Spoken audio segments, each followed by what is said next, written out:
the mission control, the flight operations directives.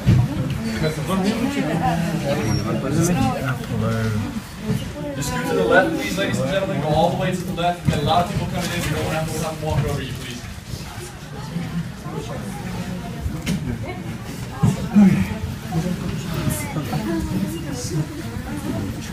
All right, folks. Yeah, if I can just have it down for just a minute, please. A quick safety announcement. In 1965, we opened up this mission control, and we operated 41 missions to space from this mission control, what you see right here. In 1992, this mission control was closed down. It was decommissioned. We opened up a newer, more modern mission control. Now, what NASA did, because this is a National Historic Landmark, what NASA did was brought back all the original equipment. So when you look in here and you see these consoles, these are the actual consoles that we had in 1965. Fellows actually worked at these consoles right here in 65. Where you're sitting at, these are actually 1965 seats. Everything in here is the original. There's no replicas anywhere. This is the original. When you sat down in these nice, comfortable seats, you thought, oh, how nice. Those are 1965 seats. Those of you in row 2 through 5, if you look at the seat back in front of you, you see these little metal things. Those are ashtrays. Don't make those anymore, right? Last thing I'll point out from the 60s in here, other than me, is in the back of the room you have 2 doors on each side. Those are phone booths, which again, they don't make many of those anymore. So again, that was it. Now, where you're sitting at is called the viewing area. And typically, we would have in here during a mission to space, the families of the astronauts always welcomed in here. We've had presidents of the United States from Lyndon Johnson to our very own George Bush. We've had Queen Elizabeth sitting here in the front row. We've had some of the press in here. As a matter of fact, the phone booths, we put it in here because of the press, because back then, when they had to call in a story about the space mission they were witnessing, they had to call in a story, there was no cell phones. And I love saying that when I have a younger crowd, no cell phones in 65. So we had to have phones for them to call in their story. And we've had politicians in here, we've had actors, actresses, and before you ask, the last famous actor we had in here was a fellow named Tom Hanks. And he was in here. And before you ask, he sat out here. I'm not sure which seat, but he was actually out here. He and Ron Howard were here, and they were all over the area just gathering data for the Apollo 13 movie. So they were around here quite a bit. Matter of fact, Tom Hanks actually sat out there, and again, not sure what seat he was in. Okay, so that's a little bit about where you're at. Looking into mission control, the first thing I'll call your attention to is these blank screens, these dark screens. You might think that those are old-fashioned computer monitors. They're not even that. Those were data monitors. We had no computers on this side of the glass back in 1965. We had one computer here for the entire space program. And back then it was a state-of-the-art computer, the best that money could buy. But that said, it was an IBM mainframe. It was huge, and I don't mean memory. It was huge in size. That one state-of-the-art computer back then it would not even fit in that room in front of you, to give you an idea of the size. Wouldn't even fit in there. It took 10 people to operate it and had a whopping 5 megabytes of memory. So yeah, I couldn't even play Candy Crush, I know. Okay, so, I get that a lot. So that's all we had, but they made it work.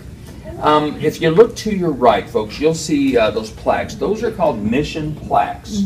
Now, what would happen before every mission took off? The astronauts, with the aid of a graphic designer, would get to design their own plaque. Now, the design they come up with that you see there basically told the objective of their mission. It's kind of a story. So it told what they hoped to do. So if you had time, you could probably look at it and pretty much kind of figure out what they wanted to do. But anyway, that's why they're all different. No 2 missions were the same. Now, what would happen is before the mission, they'd have this made up. They'd give it to the flight director. He's the one that's in charge of everything.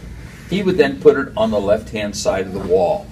When the astronauts came back to Earth, safe and sound, mission accomplished, they would literally have a ceremony in here. They'd have the astronauts that were on the flight. They'd have all the controllers, which there's probably over 100 controllers. They'd take it down from the left-hand side, put it on the right-hand side, the mission accomplished side. And that's why we have 41 of them up there. And normally I don't do this, but today I'll do it here. If you'll look to the left, you'll see a plaque, a red, white, and blue plaque. That is the plaque from Apollo 1. today is the 47th anniversary of the tragedy for Apollo 1. That's the one that blew up on the launch pad. Today is the 47th anniversary of that. So again, normally I don't, but I think I'd like to call attention to it today. I'll also tell you about one plaque up there. It's on the bottom all the way to the end. And that is the Gemini 4 back in 1965, the most historic one up there. And it's historic because it's the first one we handled in this mission control. It's also historic because this fellow in this picture was on board, astronaut Ed White. And astronaut Ed White, as you can probably figure out, did a spacewalk, the first United States astronaut ever to do a spacewalk. He was out there 22 minutes, again, the first to ever do that. And on a sad note, astronaut Ed White was on board Apollo 1 when it did blow up. So again, he did set the world's record back then for 22 minutes. All right, all that said, let's talk about a couple of the different positions that we had in here to kind of give you a feel for what the fellows did back then. The first one I'll talk about is actually that whole front row right there. There's 4 positions in there. Those fellows that sat there were recent grads of a place called MIT. These guys actually had a degree in rocket science, and they had to do with guidance. Their main objective, if you would, was to make sure that craft kept in orbit. Now, by how they did that was constantly doing calculations, etc., to make sure it stayed in orbit.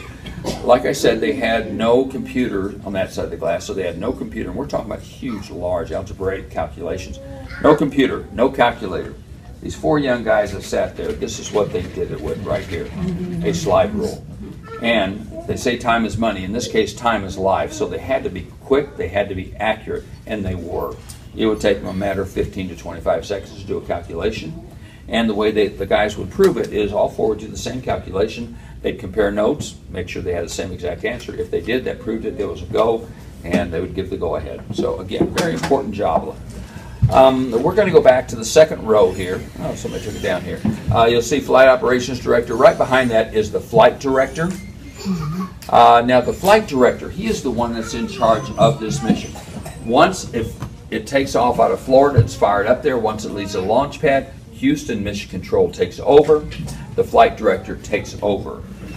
When they're on a mission in there, the Flight Director is as high as you go. He is in complete, total charge. No one above him. I mean, that is it. His job is basically to bring all these positions together as one. His job is also to handle any important decision. He has to make it. If there's any problems, he's got to handle it. No one argues with him. No one questions him. He has everybody's total and complete trust. Now, I'm going to give you an example. On this desk here, there's a little square speaker right on top. It's not like anything you see today at Best Buy, but back then, it was state-of-the-art. Yes, that was good. That speaker is where those famous words, Houston, we have a problem. Houston, we have a problem, came. Once that words came out of there, he went to work. Everybody looked at him and was expecting him to take over, and he did figure out a solution. Okay, last one I'm going to mention is in the back row, the red phone. That is where the DOD sat, Department of Defense. Now, the DOD had 2 major functions back then. The first one was to constantly update the Pentagon about what was going on during the missions. This was the beginning stages. This was pioneering stages. They were very interested. They wanted to know if there was some kind of military application they could use this thing called the space program for.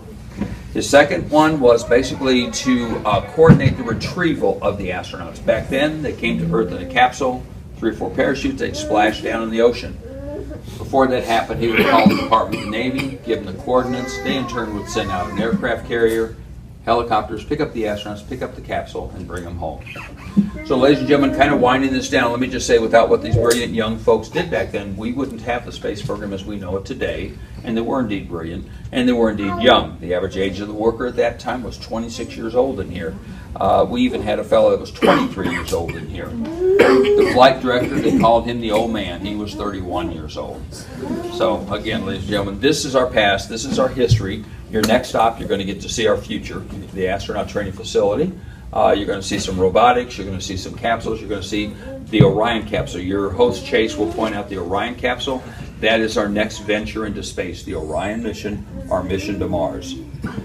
So, ladies and gentlemen, on behalf of NASA Johnson Space Center and Space Center Houston, I want to thank you for coming up today, up those 87 steps, and seeing us.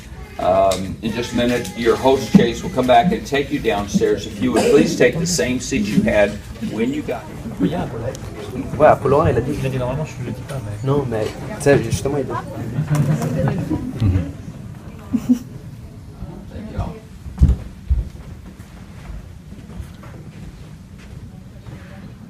It's a gallery where most of the guests stay.